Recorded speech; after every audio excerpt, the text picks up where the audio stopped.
Shalom Adonai, Shalom Luim, Abraim, salve povo, eu sou o Zelota e hoje de volta com mais um vídeo especial da nossa meta de inscritos. Hoje com um especial especialíssimo, comemorando os 1000 inscritos, trazendo uma civilização importantíssima que é a China. Hoje eu vou contar a história da China antiga, a pré-história, as primeiras civilizações, as primeiras dinastias, as contribuições que os chineses deixaram para a humanidade, entre todas essas outras coisas. Pô, tô falando como se os caras tivessem desaparecido da história, mas enfim, eles continuam aí. Mas tem muito conteúdo hoje nesse vídeo, tem muita coisa legal, então fica até o final que vale a pena. Mas antes de começar, sempre peço a vocês que dêem um tapote nesse like, para não esquecer, compartilha com a galera que ajuda demais o canal a crescer. E vocês que são novos, sejam muito bem-vindos. Aqui eu trago muito conteúdo de história antiga. Tem várias civilizações do Ocidente, tem do Oriente, tem da África, tem a saga romana, toda a história de Roma, todos os imperadores eu conto aqui no canal. E também tem o meu quadro no Instagram, que é o Curta com Zelota. Eu trago um conteúdo extra desses vídeos aqui. Então vale a pena dar uma conferida lá no @ozelota. É só você me seguir lá no Instagram, participa das enquetes dos nossos vídeos especiais. A cada meta de inscrito eu trago um vídeo especial para vocês, como esse aqui. A nossa próxima meta agora é de 1150 inscritos. Conto com vocês, então se inscreve aí e ajuda aí, ativa todas as notificações também, né? Dá um tapote nessa sineta aí. E claro, sempre com a metodologia nada ortodoxa, com muito conteúdo e sem nenhuma enrolação, muitas imagens também, claro, já esquecendo disso. E também sempre aqui nas quartas às 20 horas e sábado às 14 horas, beleza? Acho que já falei tudo, depois se eu esquecer eu falo no final. Mas vamos lá, começando aqui a história da China antiga. Bom pessoal, os primeiros povos que ocuparam a China, eles viveram por lá entre 7.000 e 5.000 anos antes de Cristo. Foi um período em que eles se desenvolveram vivendo nos rios Huanghe, que é o rio amarelo, e o rio Yangtze, que é o rio azul. E aí, como todas aquelas civilizações da antiguidade, como foi o caso das civilizações que viveram na Mesopotâmia e se aproveitaram ali dos rios Tigre e Eufrates, e também como foi no caso do Egito com o rio Nilo, esse povo que viveu na China se desenvolveu utilizando ali a terra fértil, principalmente do Rio Amarelo, para a produção agrícola. E não foi só na questão agrícola, eles também se dedicavam à caça, à coleta, e também passaram a criar animais. Entre esses animais estavam cachorros e porcos. Eles também passaram a cultivar cereais, como no caso do sorgo, da cevada e do arroz, que se tornou importantíssimo na história da economia da China. Surgiram duas culturas nesse período, que são as de Longshan e a de Yangshao. Arqueólogos encontraram vestígios dessa cultura em muros feitos de tijolo, também em outros tipos de materiais, como objetos de cobre e peças de cerâmica. Entre essas peças foram encontradas panelas, bacias, vasos e jarros, que eram utilizados para cozinhar e também para armazenar alimentos. Agora sobre as primeiras dinastias chinesas. A primeira dinastia que se tem registro é a dinastia Xia. Ela não tem muito registro a respeito dessa dinastia. O que se sabe a respeito dela é que ela durou entre os séculos, na verdade, de 21 a.C. até o século 16 a.C. Ela durou por mais ou menos 500 anos e teve por volta de 17 reis. Essa dinastia ela acabou por conta da má administração do último rei. Ele se chamava Xia Jie e era considerado um tirano. Por isso ele acabou caindo e tivemos aí as primeiras revoltas que aconteceram na China e as mudanças das dinastias. Teremos uma certa semelhança com a história de Roma, porém aqui as dinastias são bem mais longas. A dinastia mais longa de Roma não chegou a 100 anos, que foi no caso a primeira dinastia, a dinastia Juliana. Bom pessoal, então é o seguinte, dando sequência aqui, vamos ter essas disputas de várias famílias que viviam na China. Essas famílias elas formavam ali pequenos feudos, pequenos reinos, e esses reinos iam se tornando poderosos, então eles passavam a disputar entre eles esses territórios. E aí aconteciam alianças entre esses reinos, havia aquela disputa, e aí entre essas guerras surgiu a dinastia Shang, que vai chegar ao poder no ano de 1523 a.C.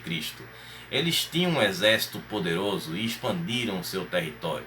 Os seus reis eram considerados como os filhos do céu. Durante essa dinastia Shang teremos o surgimento de várias coisas que serão importantes, como o desenvolvimento da escrita, os trabalhos artesanais feitos em pedra de jade, a metalurgia em bronze com a produção de urnas funerárias, de carruagens de combates e armas, além também da tecelagem com a seda, com a utilização de um equipamento conhecido como roca, que é aquele instrumento que é feito com uma roda e uma manivela para fiar, para fiação. Então, no ano de 1027 a.C., mais disputas internas aconteceram, o que acabou enfraquecendo a dinastia Shang, que foi derrotada pela família Zhou, que era um clã que ficava no oeste da China. Como vocês têm ideia, conhecimento, devem saber, a China é um país com uma dimensão continental, assim como é o Brasil. Então existiam essas famílias que eram espalhadas pela China, pelo interior, enfim, por várias partes da China. E aí, para conquistar novos territórios, essa família Zhao, ou Zhou no caso, eles fizeram alianças militares com famílias nobres que viviam no interior da China. Eles fizeram uma aliança que era uma troca. Essas famílias do interior, eles cederiam exército e armas para eles, e em contrapartida eles cederiam parte das terras que eles conquistassem, o que fez com que eles chegassem ao poder. Porém, essa contrapartida acabou não sendo positiva para a dinastia Zhao, porque aquelas famílias do interior que apenas iriam ceder exército e armas acabaram se fortalecendo com o aumento de seus territórios, graças a essas terras conquistadas pelos Zhaos. E aí, em 481 a.C., os nobres passaram a lutar entre si, disputando essas terras que a dinastia Zhao havia dado para eles. E aí vamos ter o surgimento de 7 reinos na China. Esses 7 reinos, eles vão se confrontar. Haverá uma grande guerra, conhecida como a Batalha dos 7 Reinos. E depois dessa batalha, ela vai acabar justamente em 221 a.C., quando o príncipe Qin Shi Huangdi, da dinastia Qin, ou no caso da família Qin, que vai formar a dinastia Qin, ele conquistou os territórios de todos os seus inimigos, todos os seus rivais, tornando-se o primeiro imperador da China. E aí ele vai modificar o sistema de governo, tornando-se um imperador, então um poder absolutista, poder que está nas mãos de apenas uma pessoa, um poder centralizado. Ele vai forçar os nobres a entregarem as suas armas, seus exércitos, e que eles também se mudassem para a capital da China. Então ele criou uma administração forte e eficiente. Ele ordenou a construção de canais e também de uma rede de estradas, uma coisa bem similar ao que os romanos faziam. Ele vai também unificar o sistema de peso e medidas que existia na China naquela época, e também vai padronizar a escrita e as leis por todo o império. Qin Shi Huangdi deu início também à construção da monumental e famosa Muralha da China. E aí, depois que ele morre em 210 a.C., vai ter mais uma vez uma série de disputas internas, de várias revoltas, até que essa disputa vai ser encerrada em 206 a.C., com a vitória de Liu Bang, da dinastia Han, dando início a um novo reinado. O seu reinado foi considerado próspero com relação ao anterior. Ele era mais maleável, ele era mais justo, então ele teve um governo que teve muito sucesso. Principalmente nessa época é que a China vai dar início à sua expansão territorial. Ele foi inovador com relação à seleção de cargos públicos, que antes eram feitas através de indicações e que apenas nobres poderiam entrar nesses cargos públicos. Ele vai instituir o concurso e através do concurso pessoas que faziam parte de outras classes sociais poderiam ter essa ascensão conseguindo um cargo público. Bom, em 138 a.C., já na época do imperador Wu Ti, começaram as guerras contra os hunos na Ásia Central, fazendo com que os chineses se afastassem um pouco mais do seu território, justamente como mencionei um pouco antes, no período da sua expansão, eles entraram em conflito com os hunos. Só que esse encontro com os hunos fez com que eles acabassem conhecendo um outro povo, que eram os romanos, que acabaram se tornando parceiros comerciais dos chineses. Então, a partir dali, eles passaram a fazer comércios, trocas, e os chineses começaram a frequentar a famosa Rota da Seda. E essa Rota da Seda, ela ia da China e até o Oriente Médio, no caso, o Império Romano do Oriente. E lá, esses produtos chineses, que eram, no caso, a seda, o artesanato e joias, iam do Oriente, do Império Romano do Oriente, para todo o resto do Império Romano, no caso lá do também ocidental.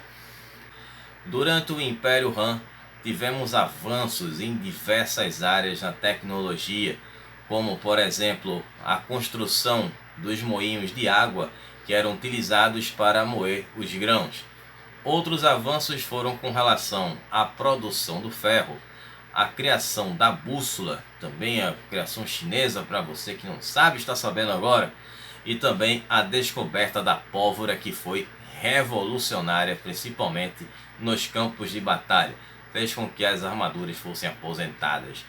E a construção de estradas, além também do arado com a utilização de tração animal, e a popularização do papel, do uso do papel, entre outras coisas.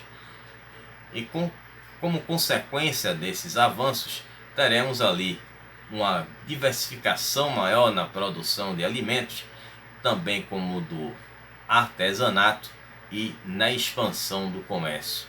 A dinastia Han, ela vai entrar em decadência no ano de 220 depois de Cristo, quando foi enfraquecida após as revoltas e pressões das famílias nobres, e começaram a querer também pegar um pedaço do império.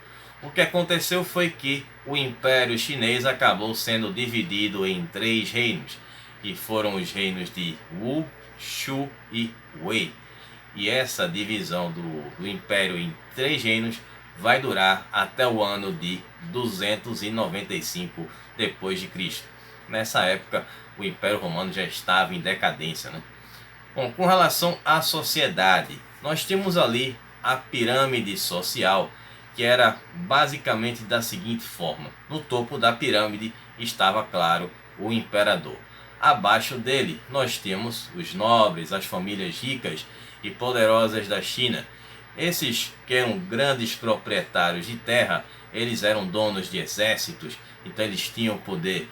Eles faziam parte dessa classe que estava abaixo do imperador, e eram eles que ocupavam os cargos de funcionários imperiais, coletores de impostos, chefes da polícia e também mandarins, que eram altos funcionários públicos e conselheiros do Estado.